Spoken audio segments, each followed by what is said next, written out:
வணக்கம் நண்பர்களே, இந்த வீடியோல நம்ம டிஸ்கஸ் பண்ண போற topic England Lions versus India A second unofficial test match start ஆயிடுச்சு. டே 1 நடந்து முடிஞ்சிருச்சுங்க.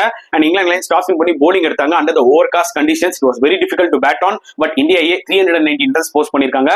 7 விக்கெட் லூஸ் பண்ணிருக்காங்க at the end of day 1. நிஜமாவே ஒரு நல்ல பெர்ஃபார்மன்ஸ் தான் சொல்ல முடியும் under the situations and conditions. So KL ராகுல் இந்த மாதிரி டஃப் கண்டிஷன்ஸ்ல ஜெனரலாவே நல்லா விளையாடுவாரு. சோ இனிஷியலா கொஞ்சம் டைம் எடுத்துட்டு அதுக்கப்புறம் அவுட்ஸ்டாண்டிங்கான ஒரு 100 அடிச்சிருக்காருங்க. 116 ரன்ஸ் பிளஸ் த்ரூவ் ஜூரலும் பாத்தீங்கன்னா ஒரு 50 போட்டிருக்காரு. நீங்க ஃபர்ஸ்ட் அன்அஃபிஷியல் டெஸ்ட் மேட்ச் எடுத்தீங்கன்னா ரெண்டு இன்னிங்ஸ்லயுமே 50 அடிச்சிருப்பாரு த்ரூவ் ஜூரல். இந்த இன்னிங்ஸ்ல 50 அடிச்சிருக்காரு. So hat-trick of 50s, huge credit to him. And Karun நாயரும் பாத்தீங்கன்னா ஒரு நல்ல நாக் விளையாடுனாரு. 40 ரன்ஸ் அண்ட் லோவர் டவுன் ஆர்டர்ல வந்து பாத்தீங்கன்னா நிதிஷ்குமார் ரெட்டியும் ஒரு யூஸ்ஃபுல் 30 அடிச்சாரு. ஜெய்ஸ்வால் 17 ரன்ஸ் அவுட் ஆயிட்டாரு. நல்ல ஒரு ஸ்டார்ட் கிடைச்சது அவருக்கு. பட் அந்த எல்பிடபிள்யூ நாட் அவுட், அது அவுட் கொடுத்தாங்க. But Abhimanyu Easwaran disappointing பர்ஃபார்மன்ஸ்ங்க.